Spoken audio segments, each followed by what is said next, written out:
হে everyone, সকলকে গুরু পূর্ণিমার অনেক অনেক অনেক শুভেচ্ছা। তো আজকে যেহেতু গুরু পূর্ণিমার বৃহস্পতিবার, অনেক শুভ দিন। তো সকাল সকাল স্নান টান করে ঠাকুরঘর ঢুকে গেছি। আর স্নান টান করে ঢুকতে ঢুকতে মানে আমার 10:30 বেজে গেছে। কারণ কি, যেহেতু ঋষার বার্থডের জন্য ঋষার পিসি, পিঠাম্মি আর দিদুন এসেছিলো, তাই আজকে চলে গেছে ওর পিসি। কাজ ছিল তাই তাড়াতাড়ি চলে গেছে, আবারও আসবে ওর পিসি, তাই চলে গেছে আজকে। তো সকাল সকাল ওর যাবে, ওর পিসি দিদিভাই চলে যাবে, তাই বাড়িতে অনেক কাজ ছিল।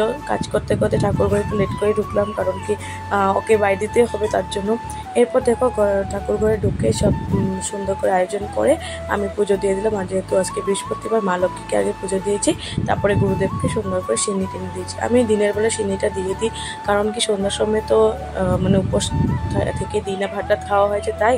আর সকালবেলা যদি পুজো দিই তো একদম মানে উপোস করে দিয়ে দিই না খেয়ে। তো তার জন্য মানে সকালবেলা দেওয়াটাই আমি বেশি ভালো করে। আর তার উপরে বাচ্চা ছোটো, তাই সন্ধ্যার সময় দিতে গেলে ঋষা অনেকটা দিকদারি করে, তাই আমি দিনে দিয়ে দিই। যখন ঋষা বড় হয়ে যাবে তখন হয়তো আমি রাত্রে সন্ধ্যার সময় দিয়ে দেবো। কোনো কোনো সময় সন্ধ্যার সময়ও দিই, কোনো কোনো সময় দিনের বেলা দেওয়াটাই আমি ভালো মনে করি। তারপর দেখো পুজো করে লক্ষ্মী মায়ের পাঁচালি পড়েছে, এবার গুরুদেবের পাঁচালিটা পড়ে নিচ্ছি। আজকে অনেকটাই দেরি হয়ে গেছে, কারণ 10:30টার সময় পুজো দিতে গেছি। তারপরে ঋষা এতটাই দিকদারি করছিল যে কি বলবো। আর বাচ্চা ছোটো থাকলে পুজো দিতে গেলে ফটাফট দেওয়াও যায় না, আর বাচ্চাকে মানে সামলানোও যায় না, মানে এরকম। তখন ঋষার ঘুম পেয়ে গেছিলো, তার জন্য ঋষা অনেকটা দিকদারি করছিল, তাই ওকে আমি ঠাকুর ঘরেই কোলে বসে ঘুম পাড়িয়ে দিয়েছি। ও ঘুমিয়ে গেছে। তারপরে মাকে বললাম যে মা তুমি রেখে আসো, আর মা রেখে আসার পরে তারপরে আমি ভালোভাবে পুজো দিতে। আমার পুজো দিতে শুরু করেছি আমি 11টা 11:30 থেকে। তো অনেকটা লেট হয়ে গেছে। আর লেট হয়েছে মানে ঠিক বলবো কি আর শেষ হতে হতে তো 1:30 বেজে গেছে। জানোই তো তোমরা, গুরুদেবের পাঁচালি আর এদিকে লক্ষ্মীমার পাঁচালি করতে করতে কতটা সময় লেগে যায়। তাই আজকে অনেকটা লেট হয়ে গেছে।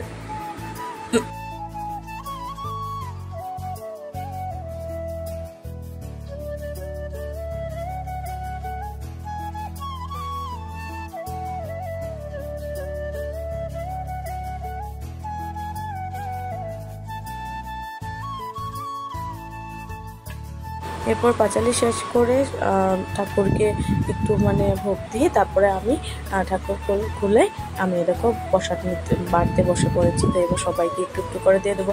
আর আমি যখনই সিন্নি দিই বা পূজা দিই, আমি পাড়াতে সবাইকে একটু একটু করে প্রসাদ দিয়ে আসি, যেটা আমার অনেক ভালো লাগে।